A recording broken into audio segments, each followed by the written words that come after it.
What are you up to right now? What are you doing? What are you working on right now?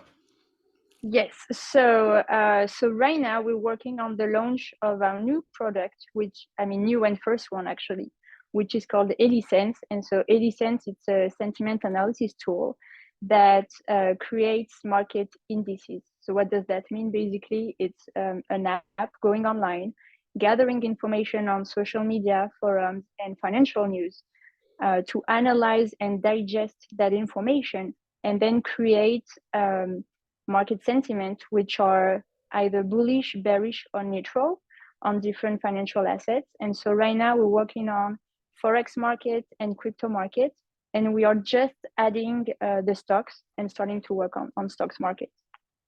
Does Wow, that make that sense? it does make sense because I remember I've seen the presentation as well, and it was like straight out of some sort of a fantastic movie, how much information you can gather from the web and interpret it via, your algorithms. So there is an app that is coming, right, called ElliSense. That is fantastic. Exactly. Yeah, because And is that something that was in plans like right away to have this app for consumers to use? so definitely not. My business partner and myself, we come from the investment banking world. And so we always worked in B2B for big banks, big hedge funds, and so on. And so of course, when we created, ElligencIA, we wanted to serve the same environment, to reach out to the same clients, etc. And the more we were creating ElliSense, the more we were diving into it and the more we realized like, hey, but like consumers like us, we would be interested. I, as a person, would be interested in using my own product. My mom, my cousins, whoever, who invest on markets, we would be Right. interested. So it's been definitely a learning curve, creating our tool to say, Hmm. hey, like we should expand, we should do this and that. So we're going to tap into the B2C market, which is super new for us. Hmm. But we are happy to dive into this new experience. Yeah, and I particularly like the fact that you can gather all that information and kind of like digest it into some cohesive indicators. And it's specifically like timely right now with the market being uncertain. And it's funny, like right now in the market, if we have good economical data, the market goes down because that's not what the Fed wants to see. So they will increase the rates and all that. So it's always like for me, like I have to study this and that to understand different things. So I have a lot of Yeah, complicated things, and you want to have a tool that at least will help you understand like what's the word on the street right now, what's the sentiment from the public, from the crowd, and from like institutional actors. But that's extremely complicated, to be honest. I was like, wow, like this is very like I've talked to a lot of startup entrepreneurs and a lot of companies that they're funding. It's basically very like kind of like start from the simple aspect of it, like but or even entertainment. But this one is just so comprehensive, and I feel like how did you come to inventing that to become an entrepreneur? How did you start getting into this field? yeah. So to tell you frankly, this idea was actually coming from our previous experience when we're working for financial markets.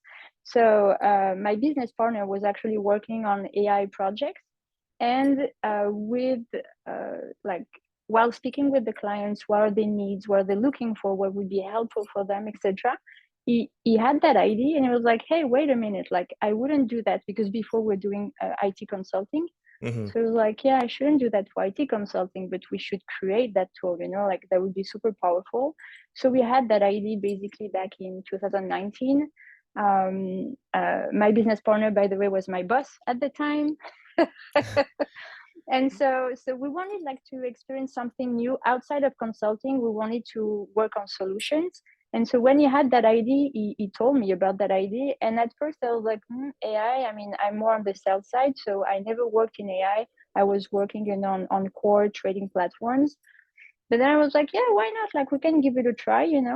And so what I really enjoy creating ElligencIA and creating that tool is that even if initially it was my business partner ID, Hmm. together we were able to make it evolve to like make it alive, and now it's really our solution. I guess, at the very beginning, I felt like, yeah, it's not my solution, it's Laurent's one, and I'm just, Hmm. like sticking to him. But uh, like, can I, do I am allowed, to really sell it? And now I really realize, like, yeah, a part of my heart is in it as well.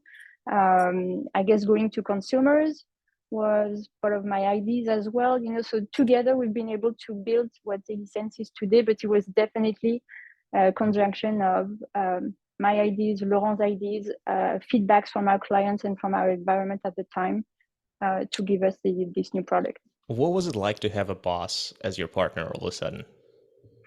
I would say at the beginning it wasn't that easy. Because so first he was my boss, but I was independent contractor. So he was my client, but Hmm. still I was reporting to him. But he's the client, so whatever he says, sure, I'll do it, and whatever you say, you write anyway, so you're fine. Yeah. But then when we became business partners, we were at the same level.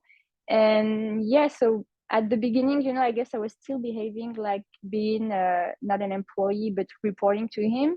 And then like it took me maybe like 3-4 months to realize, like, no, we have the same level of decision. If I don't agree, I should say so. Yeah. And So yeah, it was a learning curve as well.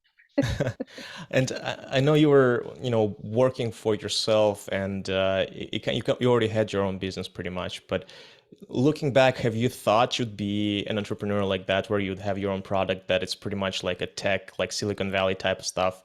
Like, have you ever imagined yourself doing that? I would say yes and no.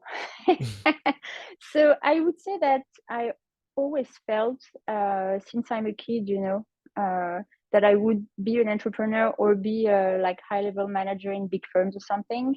Um, in all modesty, by the way. Of course. But and even it's so funny because I was super shy. I mean, even today, I'm super shy and I'm pretty much an introvert. But when I was a kid, it was, I would say, a problem. But while I was super shy, I always knew I had that strength inside, and I would use it, someday to create something.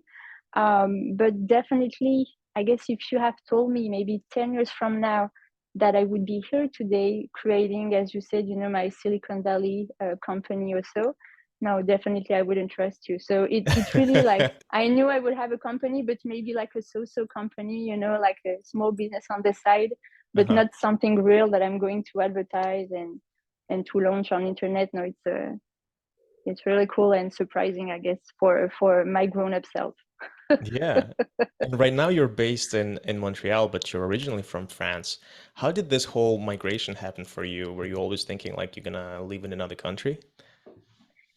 Yes. So actually, when I was 17 at the time, my mom started to work abroad. So she lived in Madagascar for 6 years, and I left with her for 1 year.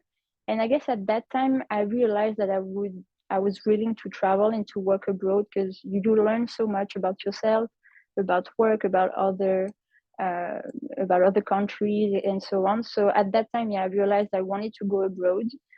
So then I came back to France, after I graduated from my baccalaureate in Hmm. French. Hmm. And but then when I came back, because I come from a very small town in France, in the north of France, so I realized like, oh no, I want to move. So from this small city, I went to Paris first, which Yeah. was like interesting. Like that's a rough city when you're not from Paris. What was the small town you were from? I come from a small town. I'm close to Montreuil-sur-Mer, or Uh-huh. maybe Le Touquet in the north of France. I Maybe do not know, but I will research that. I'll send you a chat Sure. so you can see the name. And so you moved to But France and to move to Paris, and how was that experience? You said it was rough. so yeah, at first it was so rough, especially coming back from Madagascar, then living in my small town, and then being exposed in Paris. It was like Paris was quite a battle, especially when you're not from there.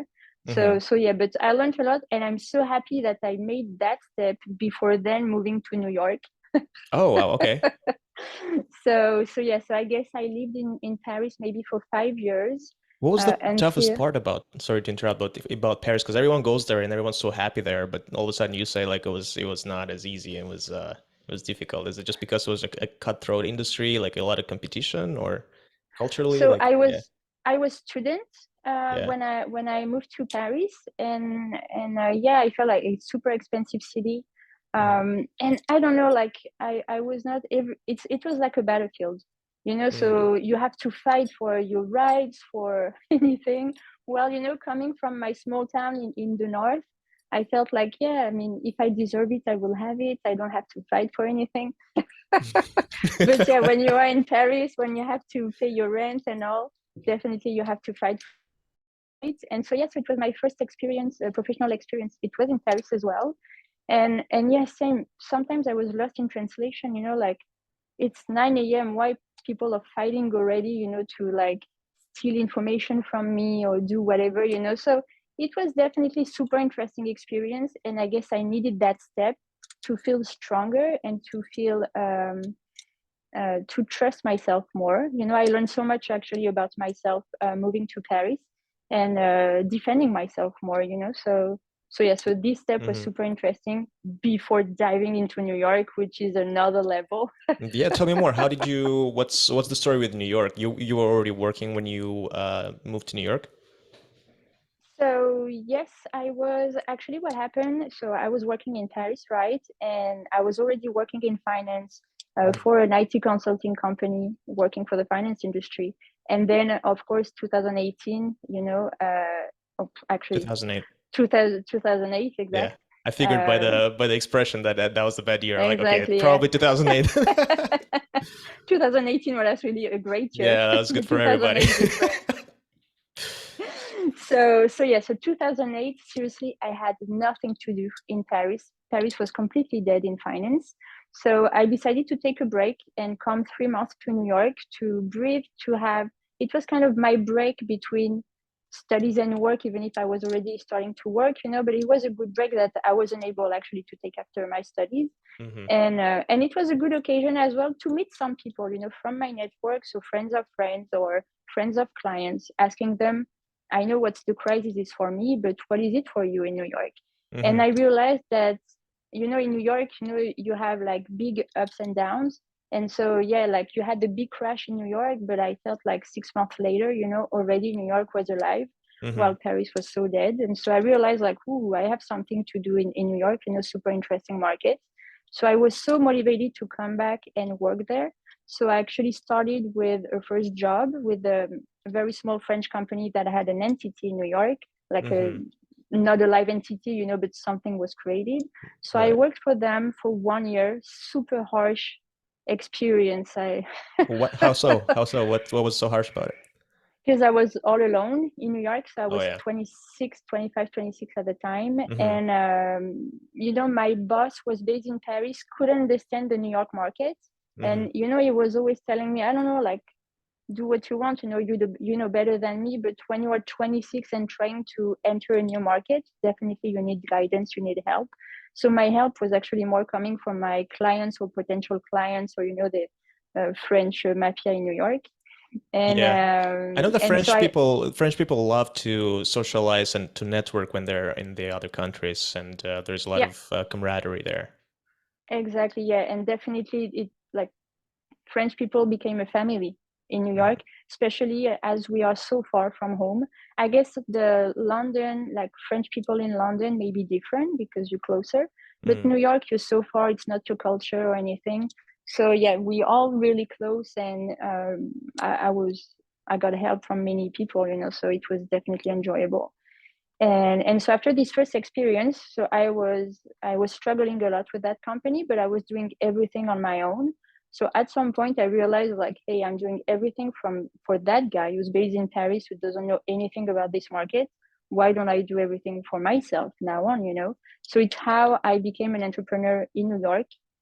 So it was my actually second company was based in New York, and I started my IT consulting business for the finance industry in New York. Was it? That sounds amazing. Like going to New York and starting your own company. That's like superstar stuff. Like, how did you just like start a company? How does that even happen? How do you move and just like start something new like that? Yeah, so I would say that even today, I'm not even sure how come I had that idea and how come I felt good enough or strong enough to do that. Confidence, right? Yeah, definitely. Surprisingly, right? For someone who's super shy. Well, I guess I don't know. So It far, happens. so far it doesn't sound too shy to me at all. Like all this traveling, but yeah. But I guess I discovered, even when I was in Paris, I discovered that I'm a workaholic.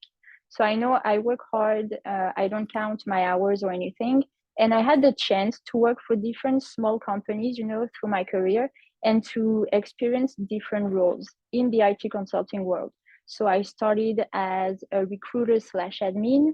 Then I added HR, then I became sales. So basically, I saw all the different tasks possible that you can have in such a company, especially small.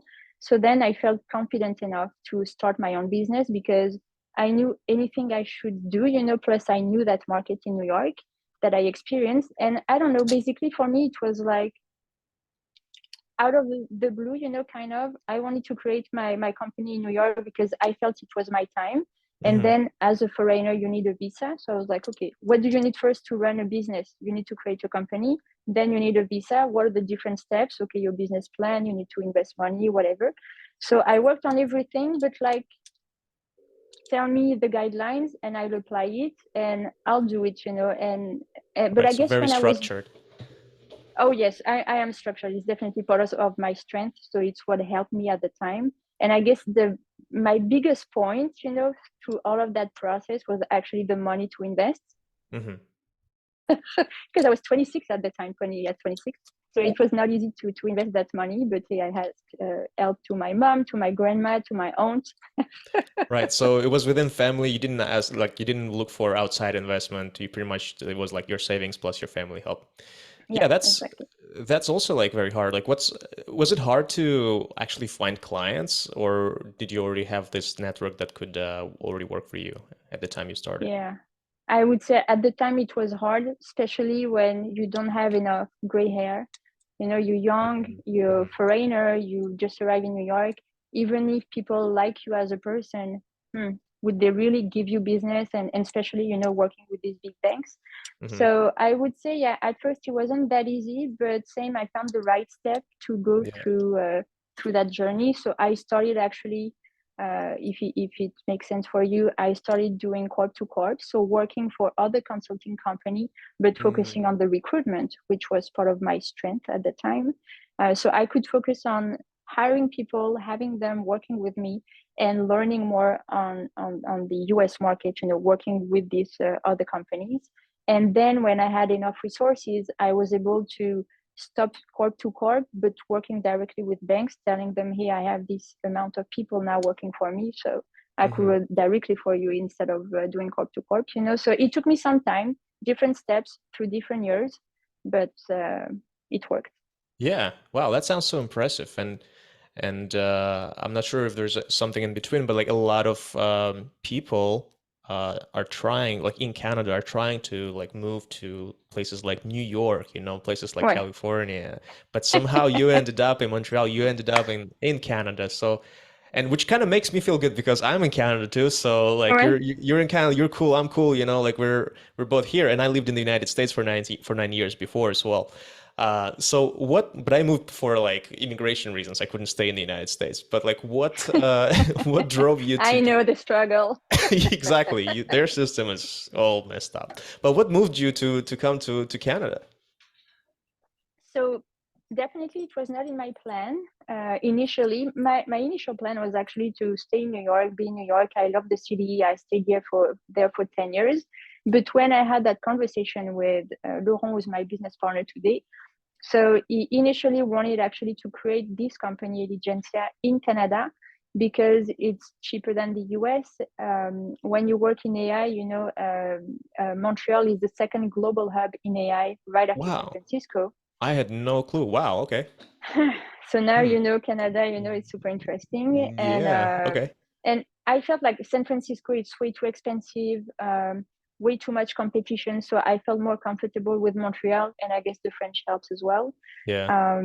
And Do you plus, do you yeah, do you it's also cheaper. Sorry. Do you also make fun of French in Montreal, or you're already past that stage? Because I know like French people from France look down upon that. Yeah, no, I passed that stage because I had actually the opportunity to work with Montreal since 2016. So yeah, I had my first experiences, sorry, not understanding, what people would tell me and all Mhm. what a char is and stuff. But no, now it's over. I'm over it, and Yeah. And I'm not so surprised anymore. how did you feel like what was Montreal for you when you first moved there? Is it like a huge cultural shock for you, or actually otherwise because it's like more of like a French culture, I guess? Yeah, so I guess I learned about the culture in Canada and especially in Quebec when I started to work with Quebec back in 2016. So Mhm. I really realized that, yeah, we do speak French. I mean, they do speak French. It looks a bit like Europe, the architecture and everything, but it's not French and it's not the same culture. So it's really a mix of Mhm. France, I would say, or Europe at least, and the US. It's somewhere in between. And yeah, I guess I actually moved here under COVID, it was back in June 2020. Oh, And so I relatively didn't, recently, yeah. yeah, it's still very recent. And I guess I didn't realize for a good 6 months that I left New York, Mhm. because I was still working heavily with New York. Sometimes I had to pretend I was still in New York for some reasons. Mhm. Mhm. So I didn't realize, I didn't go through that journey. And I don't know, it was so weird. And 6 months after, I realized, oh, damn, I'm not in New York anymore. I'm in Montreal. So yeah, so it took me some time to realize. And plus, at the time, everything was closed in Montreal. So I was, like staying home, not Yeah. seeing anybody. So that's why it took me a while to realize that I was actually in Montreal. Wow. Yeah, especially during COVID. Um, Ouais. During all this journey, you've mentioned that your clients basically were like showing you the ropes, what how to do business in New York and stuff like that.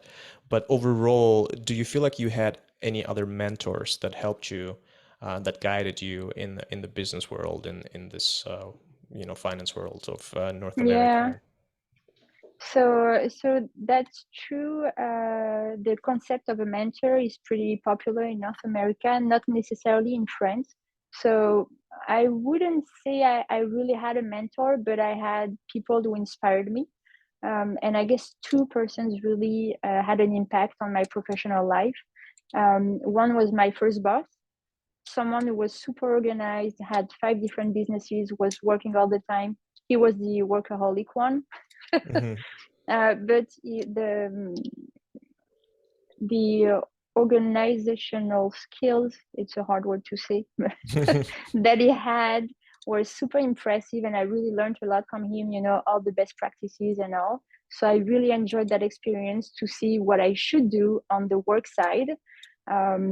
Then one day I saw his kid coming to the office and asking for his dad. And when he saw his dad, he actually shook his hand and told him like, "Good morning, Arnaud." So I was shocked, like, "Ooh, okay, he's workaholic, but I need to learn how to be on my personal life as well, because I don't want to have my kid asking me by, like, calling me by my first name." Wow. Yeah, Um, that's eh, unusual, that's I would rough. say. Yeah, yeah. Yeah.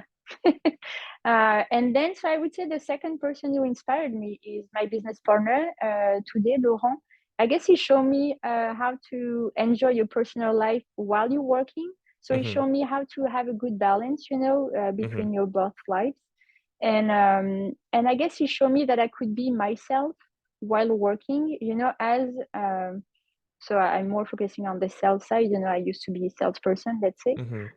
But I wasn't sure, like, is it me or do I have to be a shark to succeed, in this world? By Hmm. the way, it took me a while to realize that I could be potentially successful. And so I kind of had the feeling that I had to transform into someone else, to really be successful. And I guess thanks to Laurent, I realized that no, I can be myself. I can be nice when I want, or tough when I want, but be fair, and say the truth, and I can still succeed and do the right choice. So yeah, so I would say these guys were my two inspirations. Wow. Yeah, and I appreciate that you mentioned the work-life balance and that, it still has to be there. It's still important because there's kind of like Ouais. it's a debate right now. It's a cultural shift where versus like, oh, you used to be cool when you were a workaholic and you just work nonstop, and now you have to be like a silent quitter or just like try to, there's like always this extremes, and like I feel like the truth is always somewhere in the middle, and that's exactly where the Yeah. work-life balance comes. But yeah, so it's inspiring that the entrepreneurs right now they still talk about it. Um, given that you are developing this product that is closely connected to the finance world, that is closely connected to the cryptocurrency world, how do you assess right now where we are economically? We have this looming recession coming to Canada, to the United States, to the whole world. Does it feel like it adds extra difficulties for you, or is it something that you can use it for your advantage? Yeah, so I would say that it's an opportunity, to see the volatility on markets. We're so not sure about what can come up, etc. So this kind of tool like ElliSense, it's it can be really helpful, for many investors. And right now we're working with CFOs, and they are so happy, to have the tool available. So it's, I would say it's sad to say, but definitely it's an opportunity right now on the market for us. Hmm. And for, I would say, young people, for employees, and aspiring entrepreneurs, so what would be the advice that you would give them, given the current economic conditions and overall in life, how to be a successful entrepreneur? Yeah, I would say it's funny because currently I'm a mentor for some people in college, I guess. Or what is the level before college Well, in here? high school, In then high school, yeah. I okay, guess yeah, they yeah, are more, I guess they are in high school, like, uh-huh, or similar. yeah. And so they are asking me many questions like, what are the challenges as an entrepreneur? What would be your advice, etc. And so I can feel that many of them want to rush to the entrepreneur life. They want to be successful straight away, make a lot of money, in like one day and so on. And so my advice would be like, take it step by step. Don't try to rush in something if you don't know anything, so try to learn the right thing at the right time. And sometimes it takes time, to be successful, but use this time and enjoy it, because you're going to learn a lot. And I feel like as an entrepreneur, you need to be organized, to be structured, to know how to spend money. You need to spend money where you have to, but save money at other places. So really to manage your treasury and your financial flow, and be flexible. I guess it's super important to be flexible, and I'm actually learning that again, creating this new venture, with Laurent, because we're creating a new tool. When you work IT consulting, yeah, like everybody kind of know this kind of business, so you just have to, like, in a day you can define yourself and have your business plan and start your business, but when you create a new tool, you really have to redefine yourself. Who are you? What do you offer? What's your offer? And then, yeah, you have to accept to be wrong, to start from scratch again, to change your focus. You see, we wanted to work first only for B2B, and then, oh, actually B2C is not that bad. So yeah, accepting to be flexible and to change and to go with the flow, it's definitely something you should be capable of. Thank you so much for this great advice, and You're welcome. actually very, very useful. And I feel like a lot of people will find that advice useful. It's like, you have to be patient, but at the same time, you have to make sure that Yeah. you have your head and straight. You mentioned B2C and how you switch from B2B. Does that mean that B2B is no longer on the table, or it's now both B2B and B2C for your service? No, it is definitely. So both, we are currently working with B2B, so Hmm. starting with a professional of the finance industry, and then opening it to B2C. So we will see if it really works. Right now, we know we have demands, from the B2B market. So we're starting with them, and we feel like we could have more impact even on the B2C market, because we could tell consumers, hey, we're working with professionals, so you can have access to the same type of tools. So make the most of it, so let's see. It's going to be interesting. I'll tell you, we're launching next week, So maybe by the end of November, I can tell you if B2C works or not. Right, I was about to ask because I know that you're launching next week, and there's going to be some activities. It's going to be in Montreal.